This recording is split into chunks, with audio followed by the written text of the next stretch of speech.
Hello, ladies and gentlemen. This is JT from Above and Below the Belt. I want to talk about Daniel Dubois versus Nathan Garman, and it was a good fight, entertaining fight, and of course, Daniel Dubois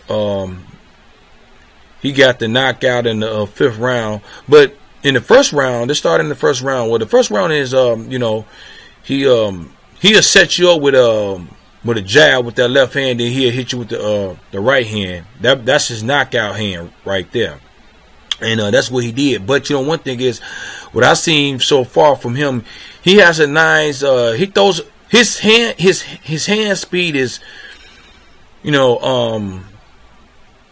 got good hand speed to me. It's not slow. It's not like really fast. I mean, of course, he's a heavyweight on top of that. But looking at the Ruiz, he got great hand speed. But he's got good hand speed for being 6'4", 200 some pounds, whatever. You know what I'm saying?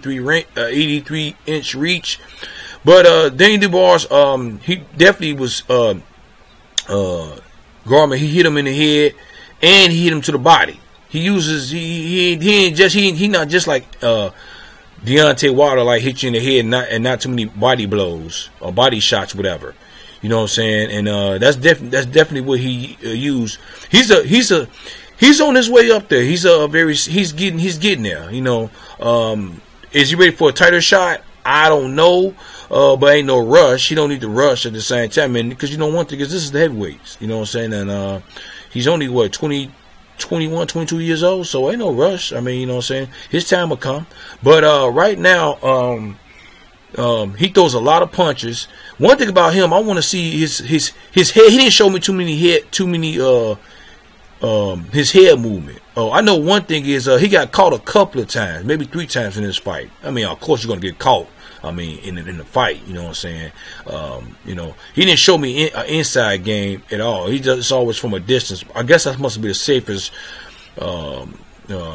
route to go, being a fight from a distance instead of inside, because you can get caught. But you can get caught from outside too, fight from outside too at the same time. But he had his guard up too at the same time. Maybe that might that's why he don't have too many head movement. You know what I'm saying? He don't move his head that much because of he have his guard up to his face and stuff like that, so he don't get hit. Maybe that might be what it is, but I want to see a little bit more of that, because he's a stationary fighter to a certain point. But I guess when you're throwing a punch, you're gonna be stationary, because he want to be set when he throw his punches at the same time, and that's where his power come from, being set instead of moving around and then throw a punch. You know what I'm saying? So because I know one thing about Daniel Dubois. He's coming to knock you out.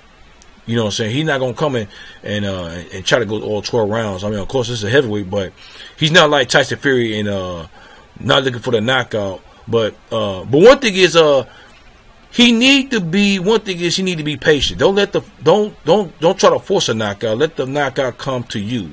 You know what I'm saying? And I'm not saying in this fight he was rushing, but maybe you could say he was rushing. I mean, trying to force a knockout. I don't know.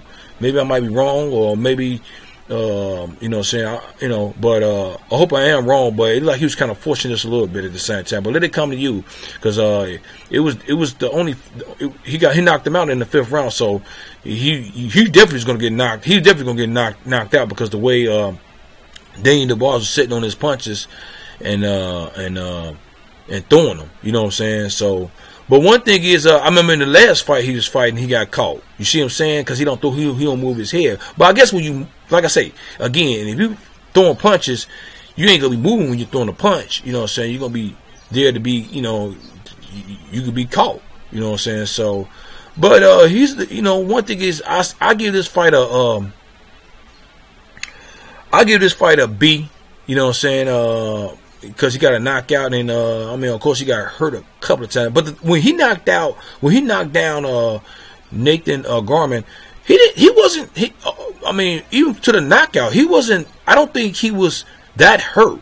I guess he must, or maybe he was hurt. Maybe he was hurt, but I know he really didn't want no part of Daniel Dubois. He really didn't want no part of him. You know, because the knockout round, when he got knocked out, I think he could have made it. I think he could have made it up to his feet, but he made it up just in time when the ref counted 10. So you know what I'm saying. So I guess he was probably dazed a little bit, whatever. So maybe that might have been it, but I don't know. But I could be wrong at the same time. What y'all think? Do you think Daniel Dubois is ready for a title fight, or do you think he should fight a couple other, like, maybe 3 or 4 or 5 fights in and then get a title shot? You know what I'm saying? Who do you think his next opponent might be? And matter of fact, who do you think is the up-and-comer, the future of the heavyweights right now? Do you think it's Daniel Dubois? Do you think F.A. Ajaba?